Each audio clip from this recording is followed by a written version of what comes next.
Hello students, welcome to lecture number 10. In today's lecture, now let me draw the schematic here. So this figure here, it represents two blocks of semiconductor material. One is p-type and other one is n-type. The p-type semiconductor block has mobile ions as shown by small circles and the same number of fixed negative acceptor ions shown by encircled minus sign. Similarly, the n-type semiconductor block has mobile or free electron shown by dots and the same number of fixed positive or donor ions. Now, normally the holes, which are the majority charge carriers in the p-type of material, are uniformly distributed throughout the volume of that material, and similarly the electrons, which are the majority charge carriers in n-type of material, are uniformly distributed to the volume of that material. Fine. So, as the name suggests, p-n junction as a diode, we have p-type and n-type semiconductor under equilibrium. Now, what do we mean by equilibrium? The electron and the hole concentrations under thermal equilibrium can be found by knowing the position of the Fermi energy EF with respect to the bottom of the conduction band energy EC and the top of the valence band energy EV. As previously discussed, in case of intrinsic semiconductor, the Fermi level lies midway between the conduction and the valence band. Now, with the rise in the temperature about 0 degree Kelvin, the valence electrons gain thermal energy.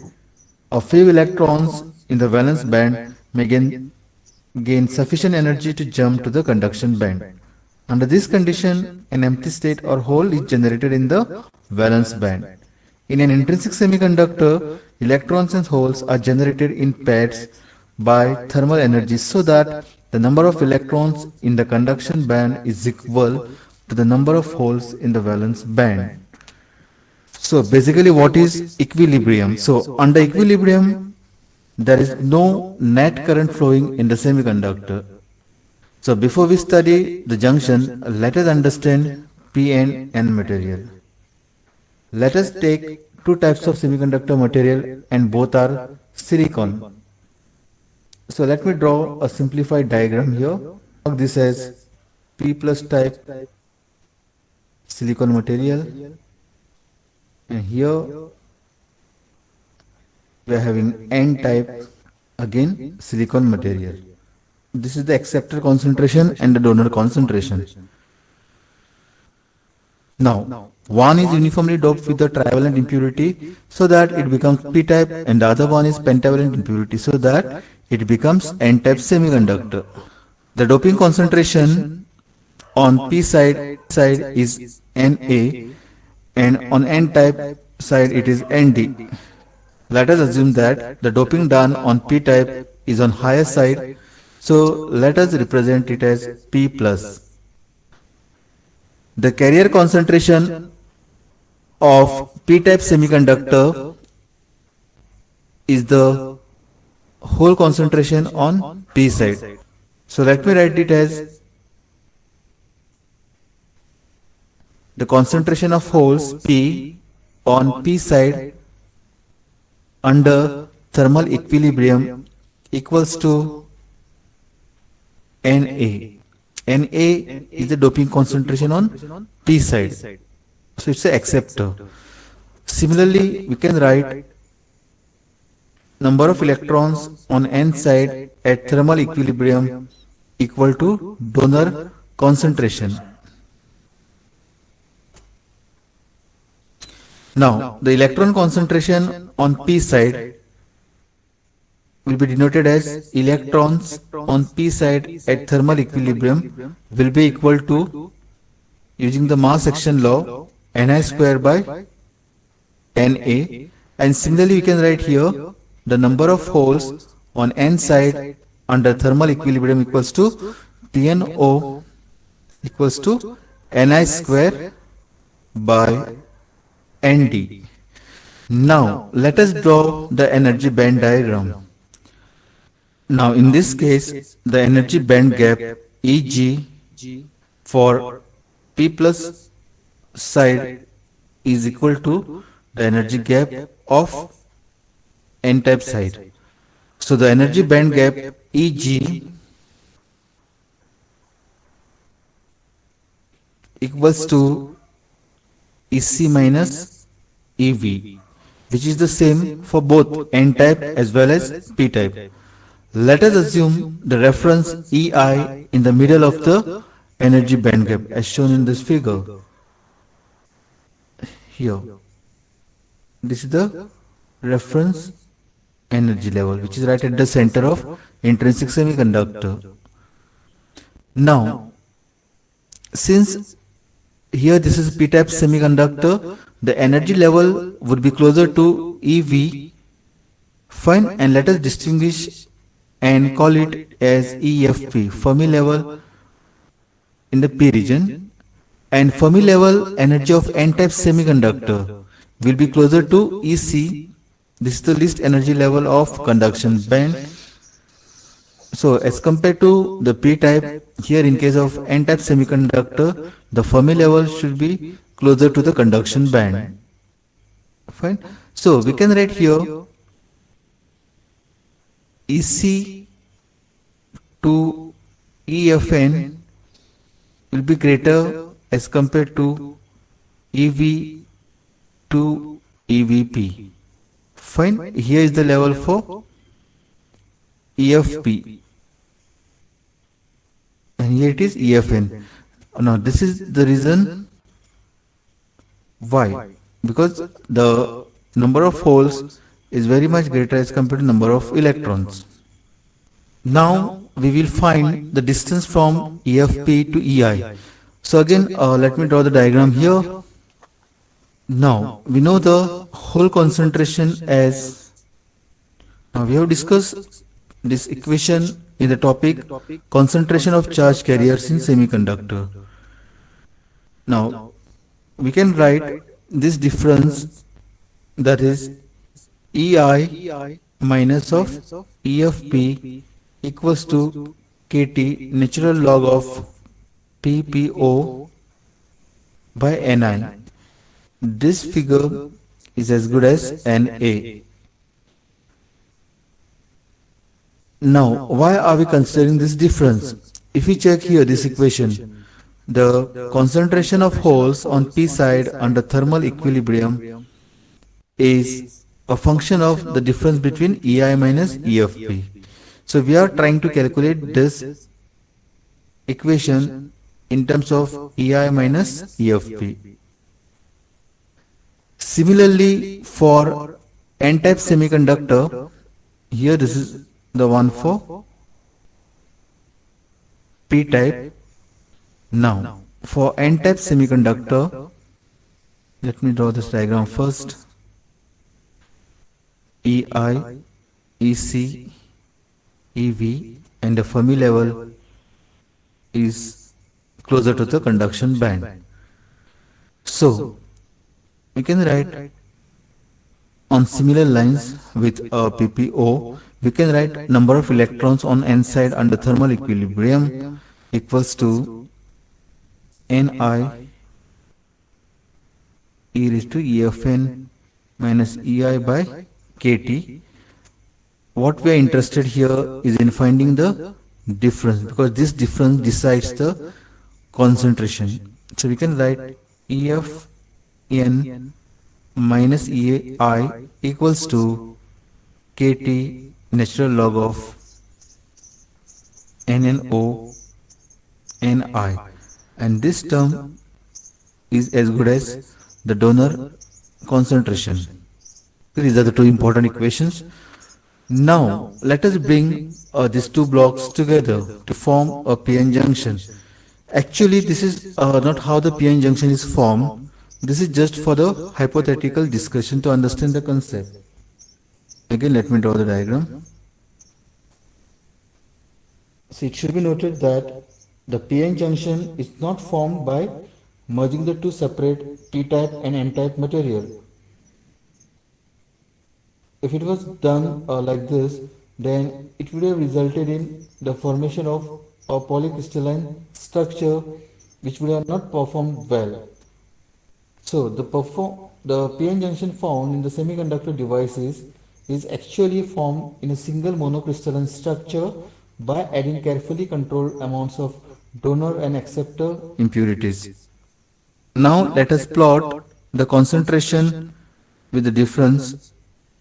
So this is the donor ion concentration and here is the acceptor ion concentration. So this is the difference between Na minus of Nd. Now here is this point where the doping concentration changes abruptly. So this junction is often referred to as abrupt PN junction. It is also referred to as, now what we have plotted here is the concentration with respect to distance. On P side we have only Na and on N-type side we have only Nd. So here we mark this as minus of Nd because either side of it of the metallurgical composition is different and hence it is referred to as metallurgical junction. So when P plus and N junction are brought together, it gives rise to concentration gradient, and again this we had discussed in the lecture diffusion, wherein we have tried to understand how this diffusion makes the charges to flow. Now we will try to understand what happens internally. Now due to this concentration gradient, the holes from the P side will try to move into the N side, that is from the higher concentration to lower concentration. So the whole movement from P side to N side will result in the diffusion current. Now this will expose, or we can say surface out, the acceptor impurity ions which are negative in nature. So here PPO is very much greater as compared to PNO. So the holes will move in this direction, and here because of this an electric field will be created in this direction, minus plus. Let us mark this as the electric field, and here this region will be composed of dopant ions. So electric field inside the PN junction stops the further diffusion of carriers.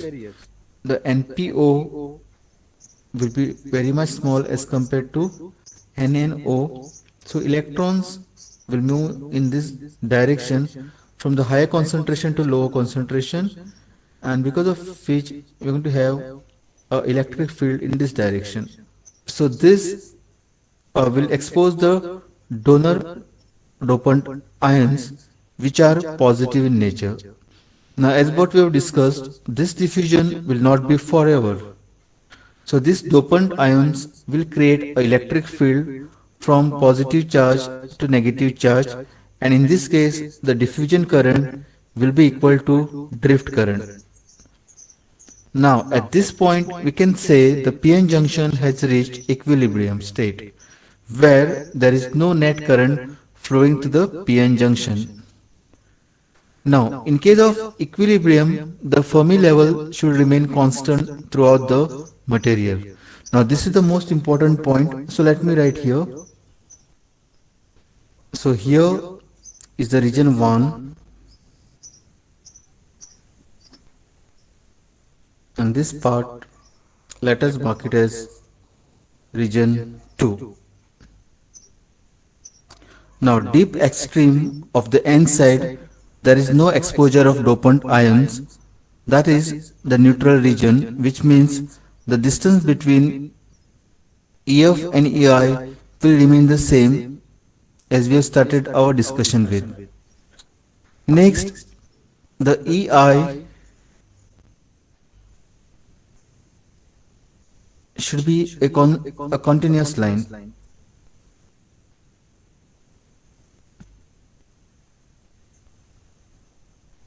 Now, EC and EV are easy to find out. So we taken this EFP as constant throughout the material.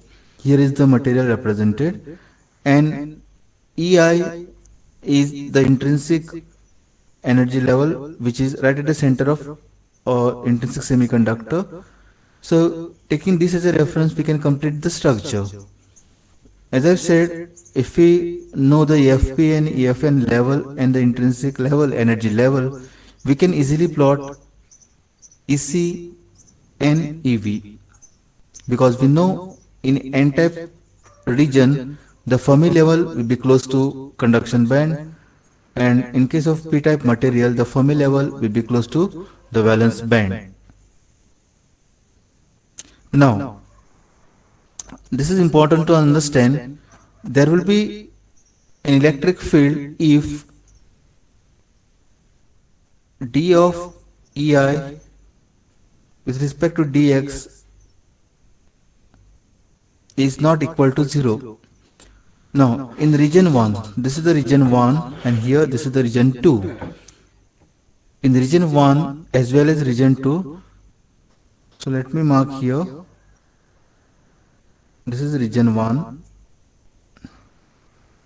and here this is region 2. So in region 1 and region 2, EI is 0. It is constant. EI is 0. It is not changing with respect to distance, because the slope is 0. So we can say that the electric field in the bulk, that is interior of P and N side, would be 0. Fine. So in this extreme end, we will not have any kind of electric field. And at the junction where the dopants are exposed, now this is the junction here, okay, metallurgical junction where the dopants are exposed, and with respect to this figure, now here EI is actually changing with respect to X, which means in this case dy dx of EI is not equal to 0. Fine, in this case it was not changing, it was constant, so derivative of constant is 0, but here it is not changing, so let us represent it in this using this equation, so which lies in the middle of the region. So here it consists of dopant ions. So in the middle region or in the central region, there is an electric field. That too we get a negative sign because it is decreasing. That means the electric field is having a direction from plus to minus. So this is the direction of electric field. Now this is the same or exactly the same that what we have discussed in the beginning. Now let us plot the charge distribution, electric field, and the potential distribution inside the PN junction, where I am taking distance on x-axis and the volume charge density on y-axis. So again let me draw this figure on the next slide. So I am taking distance on x-axis and volume charge density on y-axis.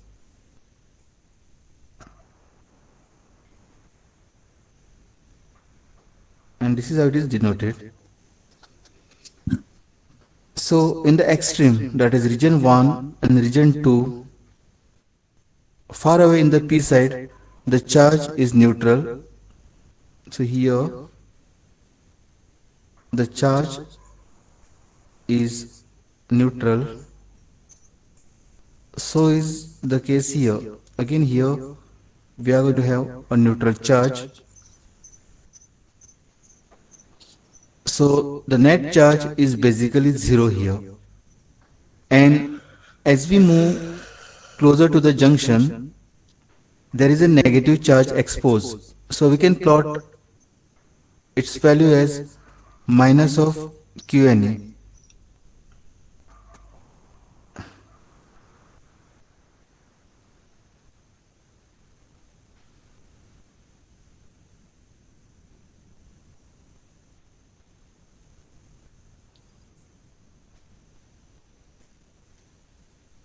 Similarly, for N side,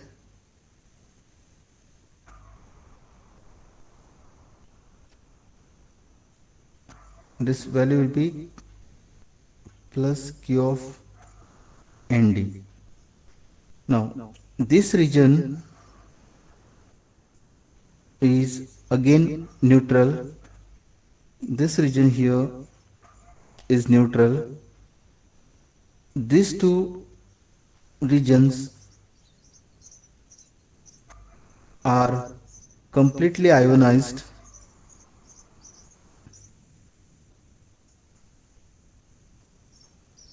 whereas this portion here along this line is partially ionized.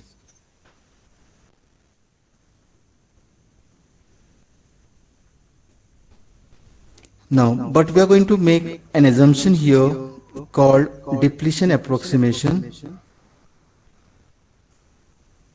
Depletion approximation, in which there are only two regions, either depleted or neutral region. We are not going to consider the partially ionized region. So this figure can be drawn this way. So here this is QND. Here let me mark this as QNA. This distance is XN, and this distance, let us mark it as XP. So in the direction of X. Now if I refer to this diagram, then XN and XP. So here this region is XN, and correspondingly this region will be XP. The total positive charge should be equal to total negative charge, because before forming the junction it was neutral. So we can write this as Q ND XN equals to Q NA XP. So this gets cancelled, and if, for example, if ND decreases, then XN increases, and if NA increases, XP decreases. And if you observe this figure, XN will be greater as compared to XP, because the P side is highly doped. Now this is the equation for charge neutrality.